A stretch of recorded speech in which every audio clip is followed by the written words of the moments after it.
Assalamualaikum, selamat malam, salam sejahtera, selamat malam pada Malaysia dan juga selamat malam pada Brunei, Singapura dan juga Indonesia. Alhamdulillah, malam ni kita bersama dengan seorang sahabat kita daripada Indonesia.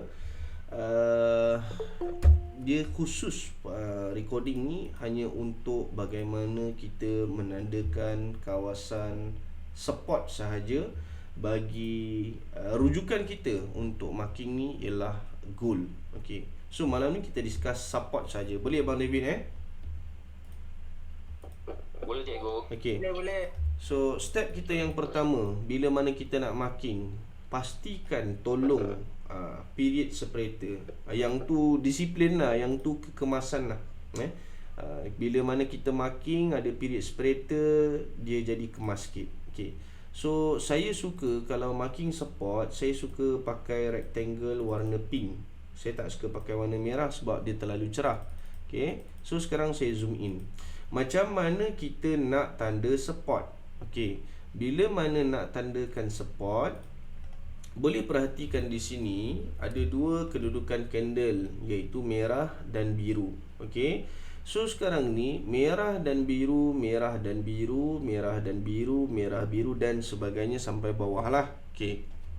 Sekarang ni guys, bila mana kita nak tanda, syarat yang pertama, kedudukan merah dan biru ni perlu berada di bawah current price. Dekat mana current price? Current price tu dekat sini. Itu syarat yang pertama. Syarat yang kedua, bila mana kita nak tandakan support, candle merah dan biru mesti dah siap. Makna kata sekarang ni, hari ni bersamaan dengan 25 hari bulan 2, makna kata candle ni masih lagi belum close. Jadi saya tak boleh nak ambil sebagai marking untuk support sebab belum close lagi. Okey, abang sekarang ni okey? So far dapat? Dapat cikgu. Okey, baik. So support ni saya tak boleh ambil, saya ke belakangkan dia sikit kat sini. Okey.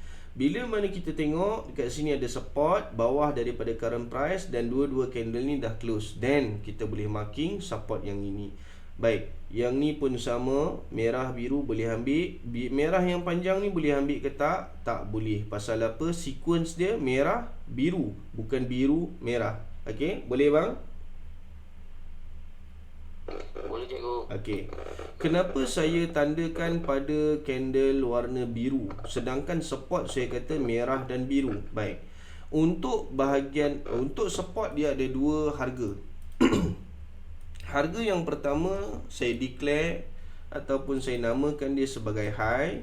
Harga yang kedua saya namakan dia sebagai low. Ada setengah orang panggil resistant. Untuk high ni orang panggil resistant. Ada setengah orang panggil macam tu. Cuma saya tak nak panggil lah resistant sebab takut nanti jadi pening kepala. Dah lah benda ni nama dia support, tiba-tiba ada resistant, kan? Nanti pening kepala pula orang. Okay, saya bubuh contoh lah, kod-kod. Ada yang faham macam ni. Okay, so saya bubuh lah contoh. Tapi saya tak guna istilah resistant dengan support ni, tak guna sebab saya tak nak student-student keliru. So marking ni dia ada dua harga. Yang pertama harga yang tinggi dan kedua harga yang rendah. Bila mana kita nak ambil harga yang tinggi, caranya mudah, ambil yang paling tinggi. Okey. Contohnya dekat sini open untuk candle bull. Okey. Lagi satu, tinggi ni, okey, saya buat macam ni Yang penerangan untuk tinggi ni, okey, high ni, dia macam ni. Penerangan dia macam ni. Okey. Harga yang terbaru ataupun harga yang paling macam mana nak cakap, harga yang paling tinggi, harga yang paling baru, harga yang paling fresh. Saya buat macam tu.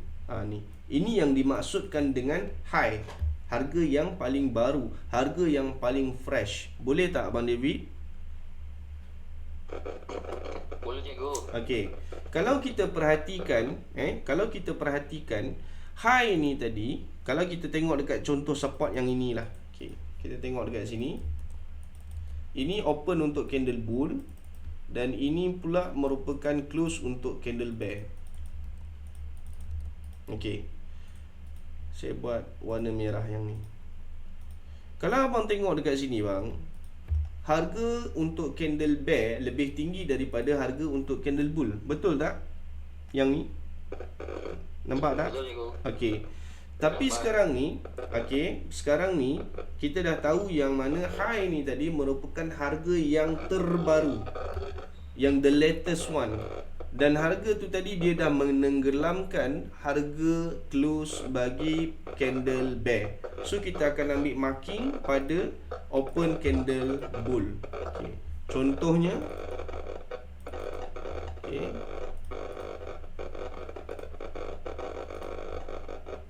Okay, contohnya macam ni.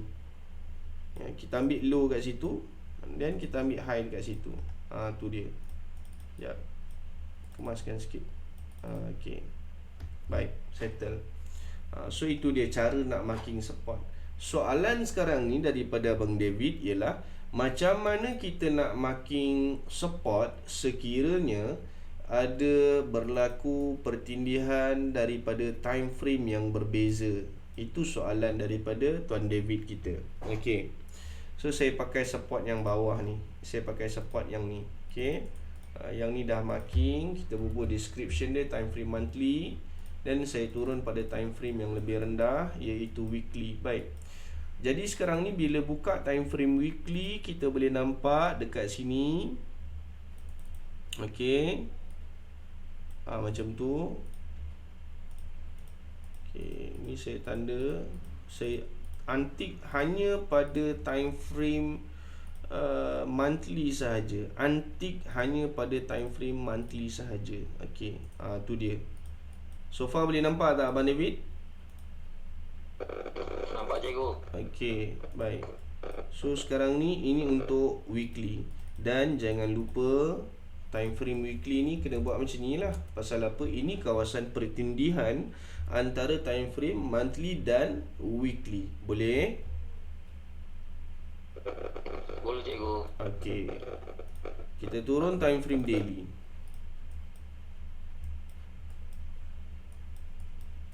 Okey. So ini dia time frame daily. Kalau time frame daily pula guys, apa yang kita boleh nampak dekat sini, time frame daily dia macam ni. Ini time frame daily. Markingnya macam ni. Okey, sini. Okey. So saya ambil open candle bull, low candle bear. Kemudiannya visualization, saya tandakan semua. Okey, saya tandakan semua. Dan saya buat monthly, weekly dan daily. Tu dia. Dan bawah ni ada satu lagi, monthly, weekly dan daily. Setakat ni boleh tak Abang David? Boleh cikgu. Okey, saya turun lagi time frame H4. Mana dia? Mana dia? Mana dia? Hilang dah. Dah tak ada dah. H4 dah tak boleh nak scroll. Okey. Jadi sekarang ni kalau kita nak tahu mana yang nak pakai, okey. Yang ini monthly. Ini monthly. Yang ini weekly. Okay. Saya single, tak apalah, saya single pixelkan dia. Yang ini daily. Ni daily. Ni time frame daily. So kalau kita nak zoom in dan zoom in, tu dia. Boleh nampak? Nampak cikgu. Okey. Faham tak macam mana cara nak marking? InsyaAllah faham cikgu. Faham dah? Faham cikgu, insyaAllah. Okey, baik. So itu dia macam mana cara nak marking support pada kawasan yang berlaku pertindihan. So kalau kata boleh lepas ni Abang David nanti tolong hantar template, buat assignment sikit, buat latihan sikit. Dah buat nanti hantar, InsyaAllah ada kelapangan saya akan semak. Kalau boleh tolong, bukan template, kalau boleh tolong hantar dalam bentuk gambar. Sebab saya pun tak banyak masa depan komputer, depan laptop, saya pun baru hari ni saya boleh nak masuk dalam trading room saya. Dah berapa hari dah saya tak naik ke atas banyak duduk bawah je sebab semua demam kan. Okey. So kalau kata nak saya semakkan, hantar dekat grup pun tak apa, tak ada masalah. Okey. Ada soalan lagi Abang David? Sampai ini cukup cikgu. Okey. Terima kasih cikgu. Sama. Kalau kata sebab cara untuk buat resistant dengan support sama, caranya sama. Cuma kalau kata resistant biru merah lah, dan tentu-tentunya dia kena berada lebih tinggi daripada kedudukan current price. Itu sahaja. Itu untuk support. Okey. Kalau kata boleh, kalau kata ada kelapangan masa, buat, tak apa. Boleh tolong buat. Selepas belajar support, selepas belajar resistant, kemudian kita akan menganjak kepada SBR dan RBS. Macam mana kita nak tentukan dah batal ataupun belum. Dan kepentingan untuk kita belajar sama ada marking ni dah batal ataupun belum adalah kerana bila mana kita tahu dah batal ke belum, bila mana kita boleh trace price mana yang RBS dia kita boleh jadikan sebagai reference ataupun tidak, rujukan ataupun tidak, dan barulah kita boleh tentukan kedudukan 2 point yang cantik, yang betul. Okey, boleh? So efek dia besar. Pengetahuan yang asas seperti support, seperti resistant akan memberikan efek pada SBR dan RBS. Pengetahuan tentang break and valid untuk silibus SBR dan RBS akan memberikan efek pada 2 point. Pengetahuan tentang 2 point akan memberikan efek pada structure. Boleh? Dapat tak? Boleh cikgu. Itu susunan dia. Salah satu step yang basic, habis semua salah. Okey? So kalau kata boleh, tolong buat latihan. Rajin-rajinkan bertanya. Ada soalan, hantar sekali dengan gambar. Yang lain-lain ada soalan lagi? Cikgu, tanya lagi cikgu. Ya, sila. Don teori itu sama plotting sama cikgu, apa beda dia? Do teori, okey. Do teori dia macam ni. Do teori dia menaik. Okey, do teori dia menaik. Kalau saya buka pin, nanti dia akan jadi blink, dia akan jadi ni tahu saya punya screen. Saya pun tak tahu apa masalah dia. Tak apa, yang ni saya padam dulu. Okay. Assalamualaikum. Assalamualaikum warahmatullahi. Okey. Pak, minta maaf. Saya punya yang Gio monthly tu yang saya tanda tu, saya keliru sikit lah. Saya tak buka GU lagi. Saya baru buka AJ. AJ pun dah tak betul. Okay. Nanti tolong semak balik. Okey. So ini dia do teori. Okey. Ni do teori. Apa dia do teori? Do teori ni biasanya orang akan sketch dia dalam bentuk hanya warna hitam saja. Turun naik, turun naik, turun naik, turun naik. Tapi saya sketch do teori ni dalam bentuk dua warna. Warna biru dan warna merah. Biru ni apa dia? Biru ni buyer, merah ni apa dia? Merah ni seller. Dan dia punya turutan dia low, high, high low, high high, high low, high high dan sebagainya. Dan soalan tadi, apakah plotting itu sama dengan do teori? Betul tak abang? Itu soalan abang tadi kan? Ya betul cikgu. Yes. Ya betul cikgu. Sama.